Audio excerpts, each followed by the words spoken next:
안녕하세요. 앞으로 푸드TV 이슈앤피플을 통해 인사드리게 될 전혜원입니다. 오늘 이슈앤피플 첫 번째 시간인데요. 앞으로 이 시간을 통해서 농축 산업 분야의 정책 결정자에서부터 새로운 식문화를 이끌어가는 트렌드 세터까지 이슈가 있는 분들을 모시고 여러분께서 궁금해하시는 내용을 가감없이 풀어보도록 하겠습니다. 오늘 처음으로 만나보실 분은 우리 생활과 아주 밀접한 연관이 있고 앞으로 우리 생활에 많은 영향을 끼치게 될, 그래서 아주 중요한 노력을 하고 계신 분입니다. 과연 어떤 분이신지 화면으로 먼저 소개합니다. 단순히 농업 담당 행정기관을 넘어선 농림축산식품부. 농업의 첨단 산업화, 유통구조 개선, 농가 소득 증대. 이와 더불어 소비자가 안심하고 농식품을 이용할 수 있도록 그 중심에서 글로벌 식품산업 육성을 위해 끊임없이 고민하는 식품산업정책관 윤동진 국장을 만나봅니다.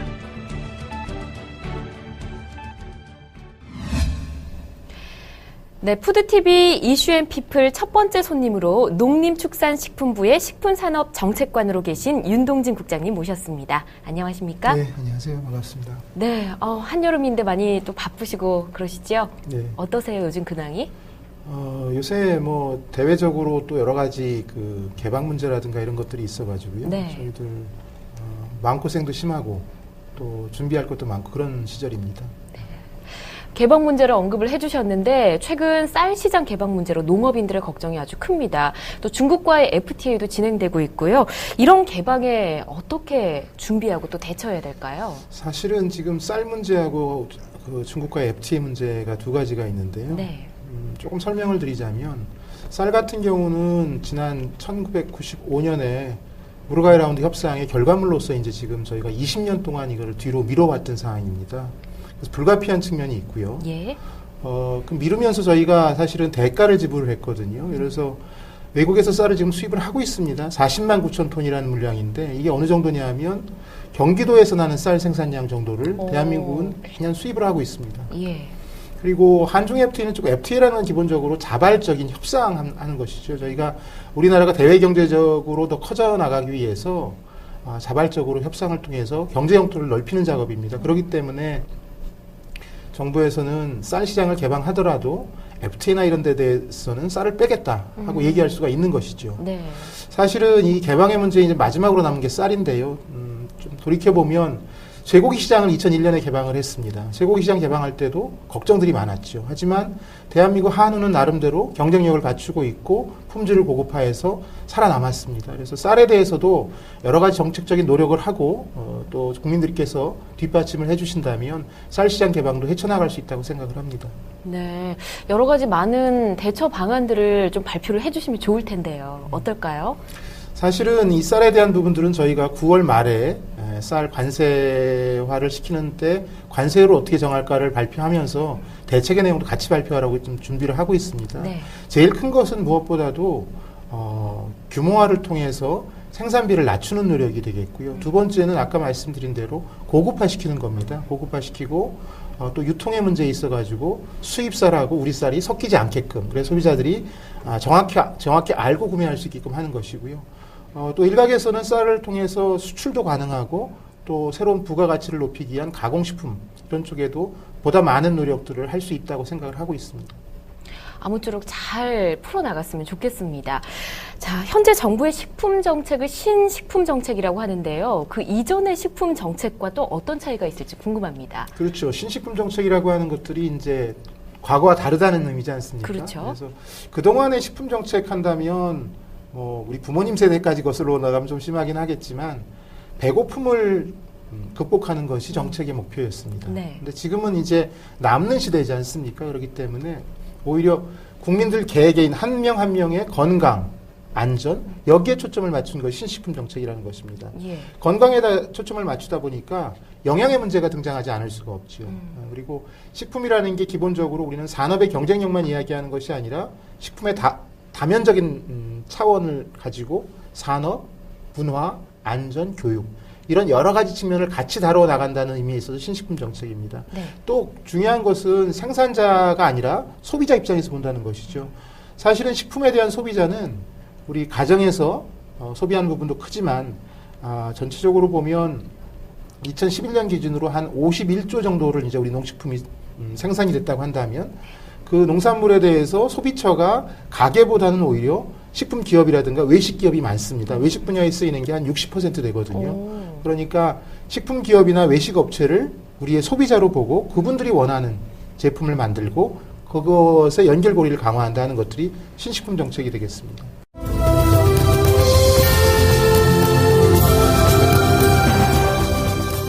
신식품 정책 추진하실 때 대내외 여건은 좀 어떻습니까? 뭐 장단점도 있을 것 같고요. 장단점이 있죠. 예. 지금 저희가 가장 긍정적으로 보는 것은 식품에 대한 관심이 굉장히 많습니다.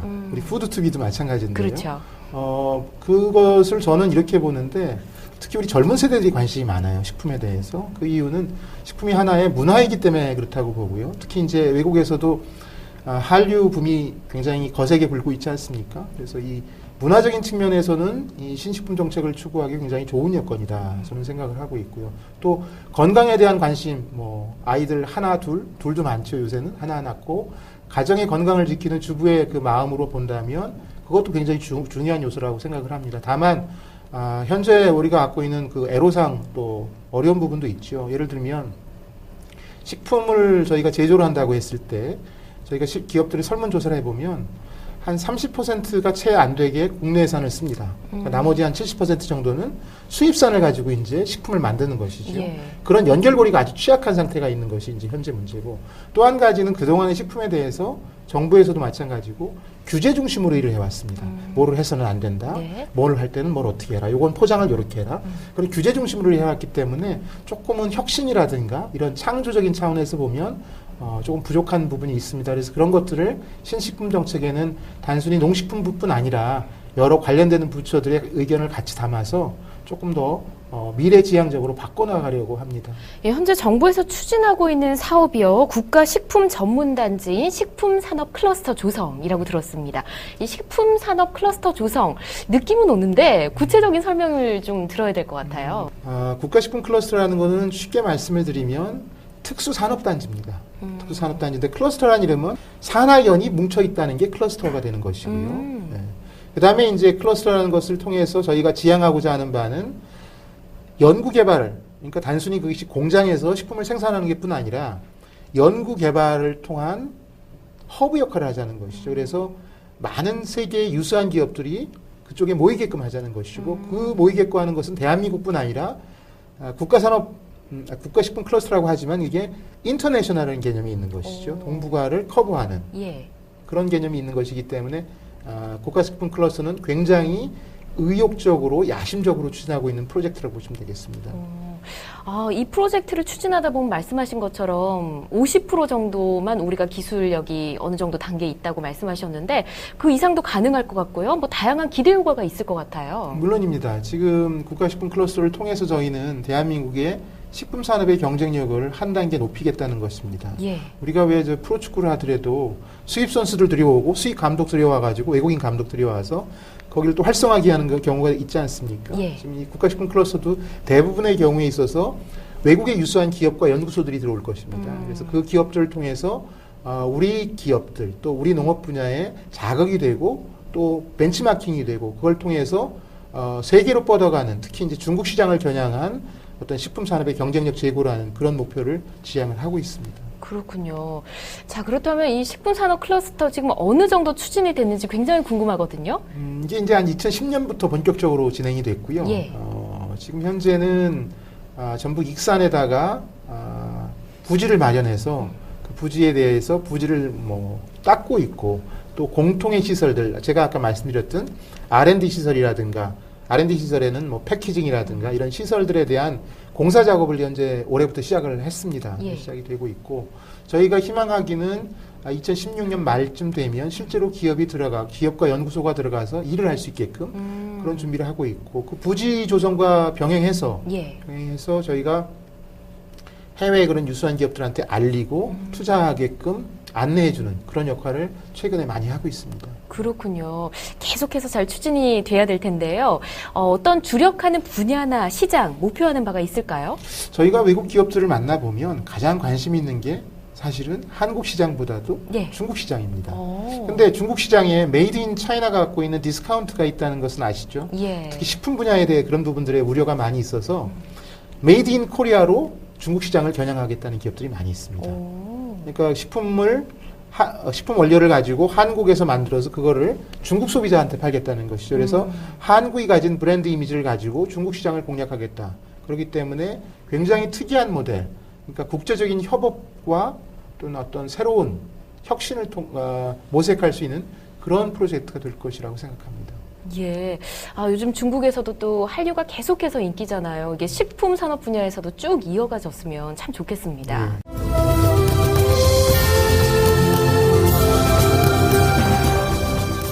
최근에 6차 산업이란 말이 굉장히 많이 나오고 있습니다. 이 식품과 연관지어서 6차 산업을 좀 예를 들어볼 수 있을까요? 사과를 가지고 과거에는 과수원에 사과만 땄잖아요. 지금은 사과를 가지고 사과술을 만들면 2차 산업이 되지 않습니까? 예. 또 사과술을 만드는 뿐 아니라 그 사과 농장과 사과술을 가지고 관광객들이 와서 농장에서 같이 체험 활동을 한다? 네. 그럼 6차가 되겠죠. 그래서 외국 같은 경우는 굉장히 그게 많죠. 유럽 여행 해보시면 아시겠지만 그 와이너리 있지 않습니까? 예. 와이너리에서 단순히 와인만 생산하기도 하지만 그 인근에 아주 좋은 식당이 있어가지고 그 와인을 기본으로 한 어떤 뭐 유명한 레스토랑이 된다든가 해서 예. 작은 레스토랑 하나가 마을을 먹여 살리고 지역을 먹여 살리고 줄 서서 먹고 그렇죠. 막 이런 것들이 있죠. 그래서 6차 산업은 조금은 지역적인 개념이라고 보시면 되겠습니다. 그렇군요. 와이너리 투어해서 주변인들이 많이 가는 걸 봤는데, 근데 또 걱정이 되는 게 우리나라 농업인들이 좀 영세하고 많이 고령인 편이잖아요. 이렇게 식품 산업을 6차 산업으로까지 연결시키는 데 있어 좀 어려움이 있을 텐데, 지원 방안 같은 게 있을까요? 저희가 그 6차 산업에 관한 그 특별 법을 예. 만들었죠. 만들어갖고 시행을 준비를 하고 있는데요.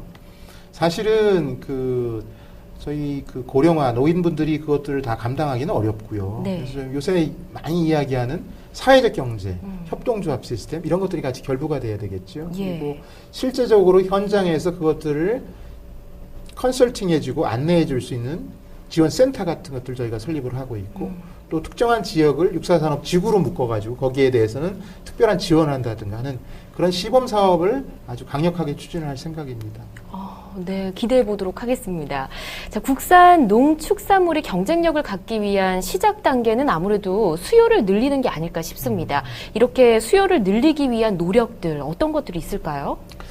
굉장히 중요한 말씀이신데요. 우리나라가 이제 고령화 사회에 접어들고 아이들도 잘 안 낳고 예. 그러다 보니까 시장은 자꾸 줄고 있어요. 그러니까요. 그래서 그 부분을 헤쳐나가기 위해서는 사실은 공공급식 분야에 대한 관심을 많이 높여야 됩니다. 특히 대한민국 같은 경우는 학교급식을 대대적으로 하고 있는 여러 가지 모범 케이스 중에 하나입니다. 네. 그 다음에 군인들에 대한 급식이 있죠. 그 다음에 기업이라든가 공무원들에 대한 급식. 그러니까 그 공공급식, 그 대규모 급식 분야에서 사실은 안정적인 수요를 창출해야 되고요. 예. 또 한 가지는 소비자들이 조금은 새로운 것에 대해서는 또 소비를 하려는 경향이 있거든요. 그래서 혁신적인 제품을 만들 수 있게끔 그래서 신상품을 개발할 수 있는 다양한 규제를 좀 풀어줘야 되는 것들이 필요하고요. 예. 그래서 지금 저희들이 뭐 규제와 관련해서도 여러 가지 노력을 하고 있습니다만 일자리를 만들고 창업을 할 수 있게끔 도와주는 새로운 직업을 만들게 하는 그런 규제 부분은 새롭게 많이 완화를 하려고 합니다. 예를 들면 최근에 그 맥주 같은 경우도 하우스 맥주라고 해가지고 젊은 분들이 많이 좋아하시잖아요. 많이들 찾죠. 근데 꼭 하우스 맥주는 이미 이제 어느 정도 자리가 잡혔고 정부에서도 그거를 활성화시키기 위해서 세제 혜택도 이제 최근에 주고 있습니다. 그런데 이제 예를 들면 과거에 우리가 양조장 같이 그런 규모 있는 양조장뿐 아니라 개인이 하는 양조장. 네. 그래서 도시에서 양조장 거리를 만들 수도 있고 그 양조장에서 만든 술을 그 집마에서만 맛볼 수 있는 술을 만든 그런 작업들도 저희가 노력을 하고 있습니다. 지금 말씀하신 아이디어도 굉장히 솔깃한 좋은 제안인 것 같습니다. 자, 소비자들의 신뢰를 얻어야 국내 농축산물이 경쟁력을 가질 수 있을 텐데 소비자들의 신뢰를 얻기 위한 인증제도 사실 슈퍼에 가보면 뭐 어디서 인증마크 받았고 이런 마크들이 굉장히 많아요. 근데 너무 많아서 또 받아들이기 어렵다 이런 부분이 있거든요.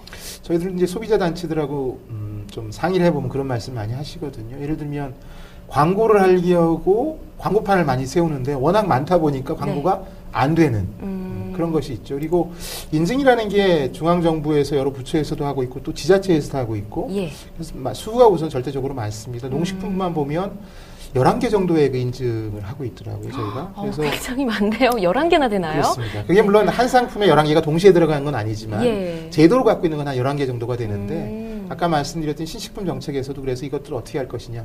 저희는 전국적으로 하나로 통합을 한다는 겁니다. 하나로 통합을 한다는 것이고 예. 당장 그 하나로 통합하기는 어렵기 때문에 한 5개 정도로 유사한 것들은 통합을 시키고 또 중요한 거는 숫자가 적고 많음보다도 예. 얼마나 소비자들이 이걸 진짜 믿고 신뢰할 수 있느냐 하는 뭐라 그럴까요? 그것들 명성을 지키게끔 해주는 것들 그런 노력을 해야 되기 때문에 거기에 대한 노력도 좀 하고 있습니다. 그리고 인증제는 또 이제 필연적으로 표시하고 연결이 되고 있거든요. 그렇죠. 표시. 그래서 소비자들이 선택할 때 그 정확한 정보를 알고 선택할 수 있도록 그런 것에 대한 것들도 소비자 단체들하고 저희가 마주 앉아서 개선 방안들을 논의를 하고 있습니다.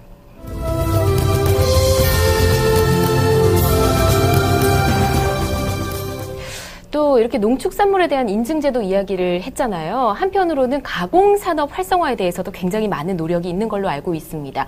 이 가공산업 활성화를 위해서 뭐 특산물 인증이라든지 아니면 원산지 인증 뭐 이런 노력들이 있을까요? 어떨까요? 그렇습니다. 지금 사실은 신선 농산물을 소비하는 것보다 가공식품으로 소비하는 수요가 더 많지 않습니까? 그렇죠. 그렇기 때문에 그런데 우리나라의 경우에는 저도 소비자 입장에서 보면 이게 어디까지가 국산이고 네. 또 어디까지가 수입이고 또 어떤 것들을 가지고 어떤 첨가물을 넣는지 굉장히 혼란이 되는 경우들이 많이 있거든요. 기준이 어렵습니다, 예를 사실. 들면 어떤 맛 위에 뭐는 없다라든가 예. 뭐 이런 것들이 많이 있는데요. 그래서 저희가 가공식품에 대한 것들도 조금은 소비자들 입장에서 단순하면서 정확한 정보를 줄 수 있게끔 예를 들어서 특정 국가산이 뭐 90%나 95% 이상이 되면 네. 그거는 그 나라 산 제품이라고 표시를 하게 한다라든가 하는 그런 표시제에 대한 좀 단순화 작업을 할 것이고요. 예. 또 가공식품에 있어가지고 예를 들어서 그 가공식품이 국내 농가하고 연계성이 어떻게 있느냐에 따라 가지고 거기에 따른 인센티브도 줄 수 있게끔 그래서 소비자들이 믿고 어떤 사회적인 소비를 할 수 있게끔 그런 노력을 같이 하겠습니다. 예. 자, 우리나라 식품 산업 발전을 위해서 어떤 재정적인 지원이 있을까요? 어떤가요?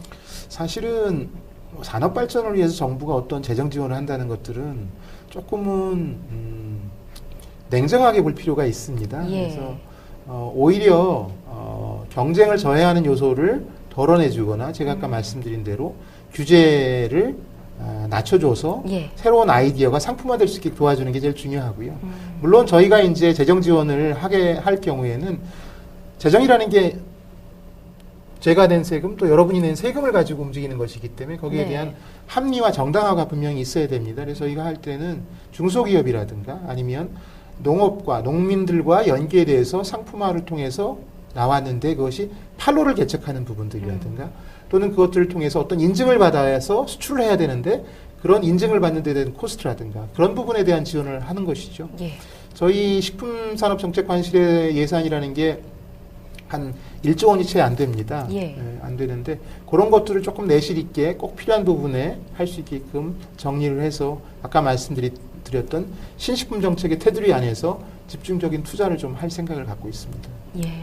지금 뭐 이렇게 세금에 대해서 이야기를 해주셨는데 아무래도 세금이란 것이 여러 분야에 또 골고루 쓰여져야 되니까 이렇게 식품 산업 발전을 위해서는 한계가 있지 않을까 싶습니다. 어떻게 재정적 확보 방안, 또 다른 방안이 있을까요? 재정 확보 방안은 사실은 뭐 식품 분야에 별도의 재정을 확보하는 방안을 말하기는 좀 곤란하고요. 예. 다만 이제 대외 개방과 연계해서 여러 가지 농업 분야의 어려운 부분이 있지 않습니까? 그리고 농업의 어려운 부분들을 농업의 대처 수단으로 풀기 어렵기 때문에 네. 식품이 거기에 중요한 역할을 해야 됩니다. 그래서 거기에서 조성된 예를 들면 농안기금이라든가 네. 농특세 재원들을 통해서 저희가 다양한 사업들, 필요한 사업들을 발굴하고 그것들을 활용해서 100을 써서 1000을 만드는 그런 효과 있는 사업을 할 수 있게끔 예산처하고도 그렇게 협의를 하고 있고요. 예. 보다 기대를 갖고 지켜봐 주시면 새로운 사업들을 많이 발굴해서 노력을 하겠습니다.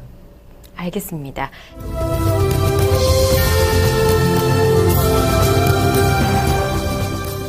자, 또 우리나라의 고유한 식품 산업이 있죠. 한식의 세계화를 위해서 몇 년 전부터 계속해서 노력해오고 있는데 이 부분은 앞으로도 계속 추진해야 될 것 같다는 생각이 듭니다. 우리 정부에서는 어떤 지원들이 있을까요? 저희가 새 정부 들어서 한식 세계화를 조금 방향을 보강을 하고 있는데요. 예를 들면 그동안에는 밖으로 나가서 어떤 이벤트라든가 보여주기 행사를 많이 했다고 한다면 네. 그보다는 안에서 내실을 다지는 분야에 대한 것들을 합니다. 저희가 그 표현을 이제 make locally, serve global이라고 하거든요. 네. 그러니까 로컬 이코노미하고도 연결이 되어 있는 것이죠. 진짜 경쟁력인 대한민국의 상품은 지역에서 생산된 지역의 특성을 가지고 있는 상품이다. 그래서 그것들을 어떻게 제대로 만들고 6차 산업하고도 연결이 되어 있죠. 예. 그것을 가지고 세계로 나갈 수 있을 때는 예를 들면 9월부터 하는 아시안 게임이라든가 또는 여러 가지 각종 국제 행사 내년에 하고 있는 밀라노 엑스포라든가 이런 것들을 잘 활용을 하겠고요. 다만 저희가 한류에 있어서도 지속적으로 한류를 가져가는 게 중요하거든요. 일시적으로 끝나지 않고 한류를 지속적으로 가져가려면 고급화시키는 게 필요합니다. 그래서 고급화시키는 노력들은 국민 여러분들 도와주셔야 되는 것이고요. 정책적으로 서포트해야 되고 산업도 거기에 맞게 발전해야 되기 때문에 고급화시키는 부분에 대한 것들을 고민을 많이 하고 있습니다. 그렇군요. 아무쪼록 한식이 세계에 널리 알려졌으면 하는 바람은 우리 국민들 모두가 갖고 있을 것 같습니다. 자, 마지막으로 식품 산업 발전에 대해서 우리 시청자분들 많은 기대를 하고 계실 텐데요. 한 말씀 부탁드리고요. 또 당부 말씀도 있으실 것 같아요. 지금 이 방이 제가 말씀드렸듯이 수급종합 상황실입니다. 네. 이 뒤에 보시면 우리나라 지도가 있죠. 그러네요. 지도가 있고 5대 품목 무, 배추, 고추, 마늘, 양파가 이제 표시가 되어 있는데 네. 사실은 이 일을 실무적으로 하다 보면 살아 움직입니다. 예를 들면 배추 같으면 배추가 특정 지역의 특정 시기에 나죠. 네. 하지만 그 배추가 기후에 따라서 1년 동안 계속 움직여 다닙니다. 무슨 얘기냐 하면 계속 살아 움직이기 때문에 그것들을 어떻게 관리하거나 대응하기가 쉽지가 않습니다. 네. 중요한 것은 소비자분들이 정부 또는 이런 것들을 신뢰를 해주시면서 스마트한 소비를 해주시면 좋겠다는 것이죠. 그래서 스마트한 소비라는 것들은 예를 들면 그렇게 양파가 요새 남으니까 양파를 가지고 조금 더 요리에 써야 되겠다 하는 그런 스마트한 소비도 될 수 있겠고요. 또 한 가지는 조금은 사회적인 의미를 생각하면서 단순히 가격이 싸다고 구매하기보다는 이것이 어떠한 노력에 대한 내가 여기에 대해서 좀 보상을 해준다는 개념으로 네. 로컬 푸드라는 것도 그렇게 좀 이용을 해주셨으면 좋겠고 그런 스마트한 소비를 좀 해주셨으면 하는 바람이 하나가 있고요. 대한민국의 식문화 경쟁력을 키워가기 위해서는 고급화에 대한 부분들이 반드시 이루어져야 됩니다. 네. 그래서 특히 지금 젊은 세대들이 그런 부분에 대해서 안목도 있고 또는 기대 수준도 높고 이런 것들을 저희는 잘 알고 있습니다. 이런 것들을 유지시켜 가기 위해서는 저희도 노력을 하겠습니다만 단순히 그 소비 하나하나 형태가 산업을 만들고 우리 문화를 만든다는 생각으로 조금은 더 관심을 가지고 애정을 가지고 해주시면 저희도 힘받아서 그런 것들을 잘 서포트하도록 하겠습니다. 네, 알겠습니다. 오늘 귀한 시간 내주시고 좋은 말씀 해주신 농림축산식품부 식품산업정책관 윤동진 국장님 고맙습니다. 예, 감사합니다.